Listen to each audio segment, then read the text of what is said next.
Ngayong araw darating si Papa dito sa Boracay Island. Sabi nga ng kapatid at mama ko, hindi pa daw siya kumain. Si Papa at ako ay parang pareho lang. Pero hindi ako umiinom ng tubig at saka kape.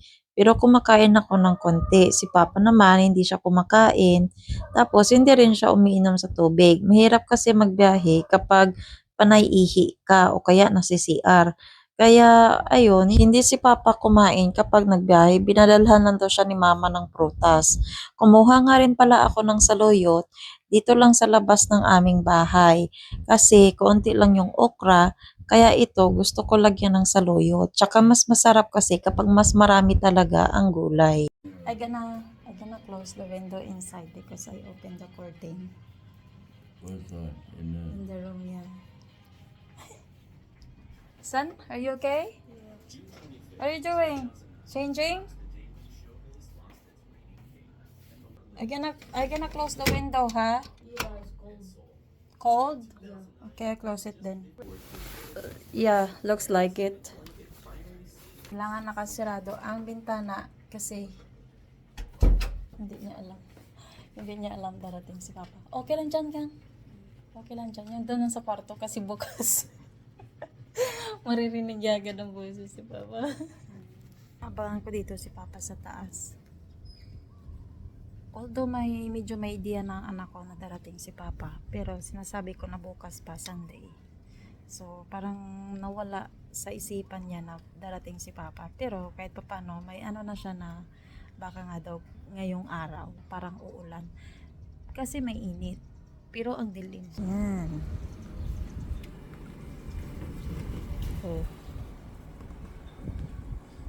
Diba? Mainit pero maambon. Diyan siya papasok. Tapos papasok siya dyan sa pulang gate. Madaldal yun si Papa. Baka magtawag-tawag siya. So sa gate pa lang, sasabihan ko na siya na huwag siya maingay. Lagi kasi nagtatanong ang anak ko kung kailan darating si Papa. Kasi wala nga daw siya kalaro. Gusto niya na mag-swimming. Kaso, lagi ko rin sinasabi na hindi ko alam, hindi ako sigurado. Kasi nga, ang isda namin doon, kailangan may tagabantay sa aming mahiwagang isda. Nasa Dimol na daw si Papa sa e-trike. He said he's in Dimol right now in the e-trike. Yeah. Ah! Oh, bago ka na.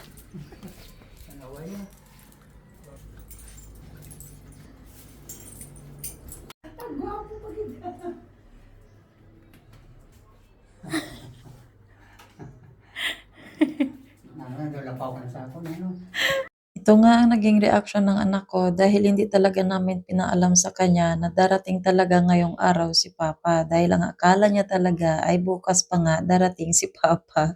Ayaw na ayaw niya kasi na sinosurprise siya. Gusto niya daw sabihin na agad sa kanya. Papa is back! Ito ang dala ni Papa. Pasalubong. Fresh from Capiz, Rojas. Ako ang mahimay sang iya nga dala, hindi gid sa gusto niya siya gid. Buksan ko lang. Sige, sige. Bao, grabe yung pinutos mo. Bayi gid nga nagaano ba? Grabe ka gid, Papa. Pati newspaper, wala ko pinalagpas. Ano na, kalendar? Kalendar. Kalendar, bao. Tapos ipapalit naman ang tree. Ang takway. Yan. May dala si Papa na takway, 6 na kilo.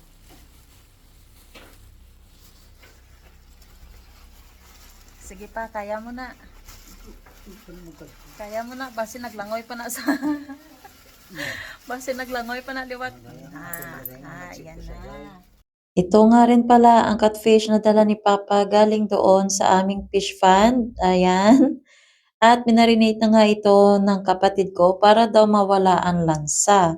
At saka nilagyan din ng ice para naman habang nagbibiyahe si Papa ay frozen pa rin.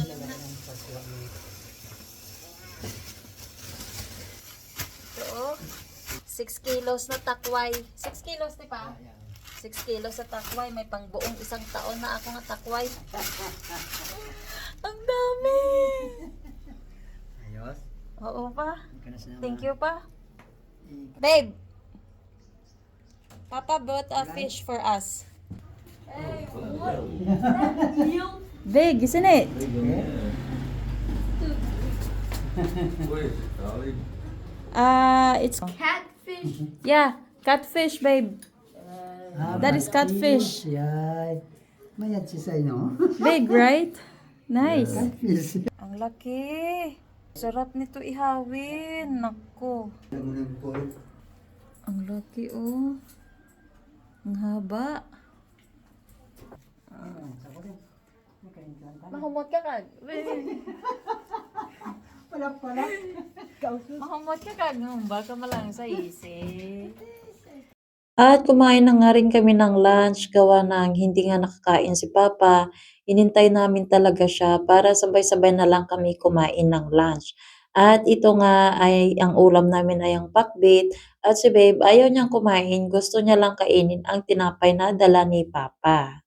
At habang kumakain nga kami, syempre ay masaya kami nagkakwentuhan doon sa kung ano ang mga nagawa ni Papa sa amin at sa pagbiyahe niya. 3 months nga pala na nandoon si Papa sa amin at 3 months siya wala dito sa bahay. Pero ngayon nakabalik na siya, ayan na, masaya na ang lahat.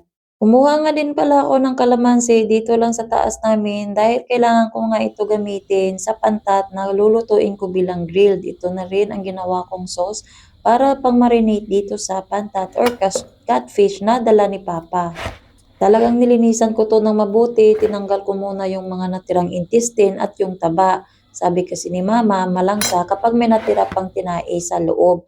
Kaya ito, tinanggalan ko na talaga ng natirang intestine. Nilagay ko nga pala ang bawang at sibuyas sa loob ng kanyang tiyan. Pagkatapos ay nilagay ko na rin ang pantat dito sa may sauce na ginawa ko pang marinate.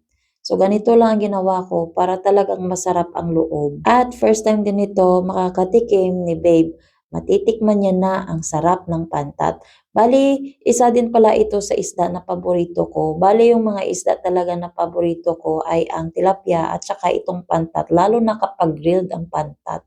Napakasarap talaga kainin. Pagkatapos, nilagay ko muna sa ref ng 1 oras bago ko siya lulutuin.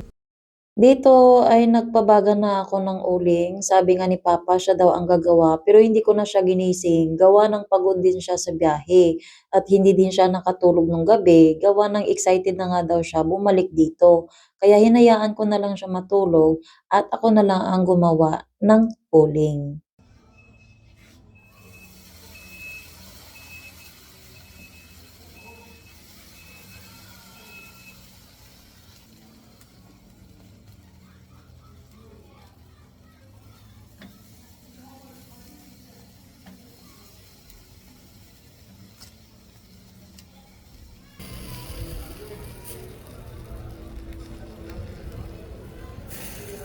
The skin.